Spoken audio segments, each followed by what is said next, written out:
Hello everybody, my name is Craig Bennett, and today we're going to get into another stock market video, and this one is in margin accounts. So as far as things goes, one thing that you can do in most firms is turn your normal account into a margin account.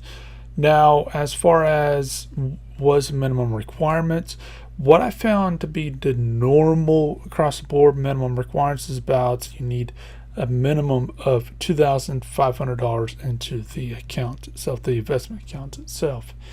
Now, turn it into a margin account should not add any fees, but check with that before you go through that. But basically, all a margin account does is it allows you to borrow. It allows you to borrow money or allows you to borrow stocks. So with a margin account, when you're buying something, depending on the entrance and depending on the firm, is depending on how much you can borrow. So that means instead of buying, maybe 100 shares of something, now you can buy 130 shares of something because you can afford it now. However, the one thing to note is there's entrance, and obviously it's a loan, so it's insurance and whatever. So basically, whether you sell it back at a gain or a loss, the entrance and what you borrow goes back to the firm. So that's something to note. Plus, on top of that, if things go way too haywire, so say for example, you're getting something at like $100 a share, and you're borrowing money with that, and then it drops down to say $10 a share, the firm has the right to force the stuff to sell. Same thing goes for shorting. Shorting, you're basically borrowing a stock to buy it.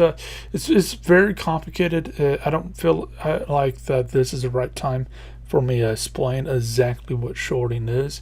But the thing to note is shorting is when you make money from the market going down, or at least a given company going down. And basically with that is you're borrowing a stock and pushing it back into the market. It's very complicated just to explain that, but I can show you it very easily. So with that being in mind, you're borrowing there, and that's the reason why it requires a margin account to short stocks. So it's very, very, very important to note that. Now, with that being in mind, there might be some other added benefits towards whatever firm you're with. Maybe they'll give you a debit card or something else. But the thing to keep in mind is there tends to be some minimum requirement. Because something like shorting stocks, right?